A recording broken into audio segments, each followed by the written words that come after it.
क्या आपने कभी सोचा है दोस्तों कि आसमान में चमकने वाले इन तारों के बीच जो सैटेलाइट पृथ्वी की परिक्रमा कर रहे हैं, उनका विचार सबसे पहले किसके दिमाग में आया होगा? आज हम बताएंगे आपको उस महान वैज्ञानिक के बारे में जिन्होंने 19वीं सेंचुरी में यह कल्पना कर ली थी कि इंसान एक दिन अंतरिक्ष में अपना सैटेलाइट स्थापित करेगा। आइए जानते हैं कैसे एक सपने से शुरू हुई ये यात्रा स्पुतनिक फर्स्ट और आज के आधुनिक युग तक पहुंची। रूसी वैज्ञानिक कॉन्स्टेंटिन तिस्लोवस्की को आधुनिक रॉकेट और अंतरिक्ष विज्ञान का जनक माना जाता है, क्योंकि ये एक ऐसे इंसान थे जिन्होंने सैटेलाइट्स के बारे में 1903 में ही अपनी किताब में लिख डाला था कि रॉकेट के जरिए अंतरिक्ष में एक ऐसा यान भेजा जा सकता है जो पृथ्वी का चक्कर लगाए। तिस्लोवस्की ने सबसे पहली बार ये सिद्धांत दिया था कि अगर किसी वस्तु को पृथ्वी की गुरुत्वाकर्षण से बचने के लिए पर्याप्त गति मिल जाए तो वह लगातार पृथ्वी के चक्कर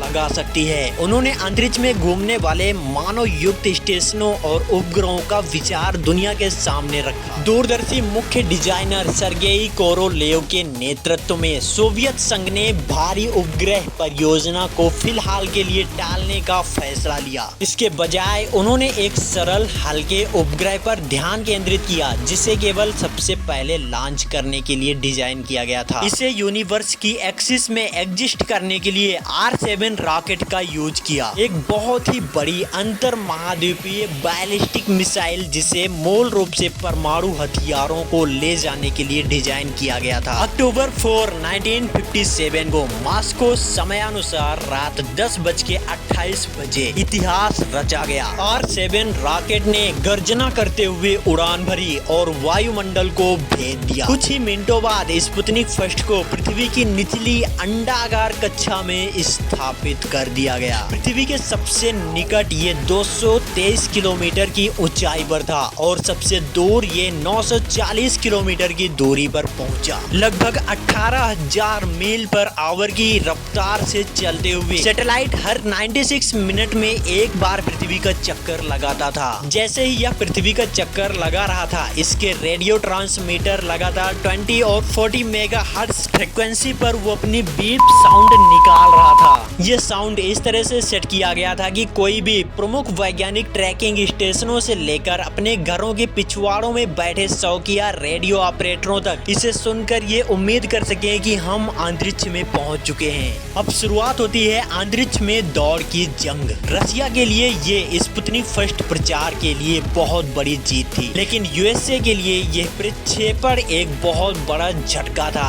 रशिया द्वारा न केवल एक उपग्रह को कक्षा में स्थापित करने बल्कि एक ऐसी शक्तिशाली रॉकेट बनाने की तत्काल जरूरत ने यूएसए को व्याकुल कर दिया। इस महान उपलब्धि को व्यापक रूप से स्पुतनिक संकट के नाम से जाना जाता है, जिसने अमेरिका को पूरी तरह से बदल दिया। अमेरिका ने तुरंत मैथ और साइंस शिक्षा के लिए धन बढ़ाया, सैन्य और अंतरिक्ष व्यय में वृद्धि की और अपने स्वयं के उपग्रह कार्यक्रमों को गति दी। 4 महीने से भी कम समय में जनवरी 1958 में अमेरिका ने सफलतापूर्वक अपना पहला उपग्रह एक्सप्लोरर फर्स्ट प्रक्षेपण किया। उसी साल के अंत तक राष्ट्रीय वैमानिक और अंतरिक्ष प्रशासन, जिसे नासा के नाम से जाना जाता है, का आधिकारिक रूप से गठन किया गया। वैश्विक अंतरिक्ष दौड़ वास्तव में शुरू हो चुकी थी। स्पुतनिक फर्स्ट पृथ्वी की निचली कक्षा में था, इसलिए उसे पृथ्वी के ऊपरी वायुमंडल की हल्की पतली परतों में घर्षण का सामना करना पड़ा। उपग्रह की चांदी जिंक बैटरियां कक्षा में मात्र 3 सप्ताह बाद ही खत्म हो गयी, जिससे बीप की आवाज बंद हो गई। हालांकि अंतरिक्ष यान स्वयं ही कुछ और महीनों तक पृथ्वी की परिक्रमा करता रहा। जनवरी 4, 1958 को लगभग 1440 परिक्रमाएं पूरी करने के बाद स्पुतनिक फर्स्ट पृथ्वी की वायुमंडल में रिटर्न आ गया था, लेकिन प्रकाश की एक ही लकीर में जलकर खत्म हो गया। हालांकि स्पुतनिक फर्स्ट केवल 3 महीनों तक ही कक्षा में घूमता रहा, लेकिन इसकी विरासत को कम करके नहीं आंका जा सकता। इसने साबित कर दिया कि मानवता पृथ्वी के गुरुत्वाकर्षण पर भी विजय पाकर ब्रह्मांड में कदम रख सकती है। इसने विभिन्न देशों को नवाचार करने के लिए प्रेरित किया, जिससे सीधे तौर पर उन तकनीकों का विकास हुआ जिस पर हम हर दिन निर्भर रहते हैं। जीपीएस नेविगेशन, वैश्विक दूरसंचार, वेदर चेकिंग और खगोलीय अवलोकन। 1957 में उस छोटी सी बीप करती धातु की गेंद के बिना हमारी आधुनिक डिजिटल दुनिया का अस्तित्व ही नहीं होता।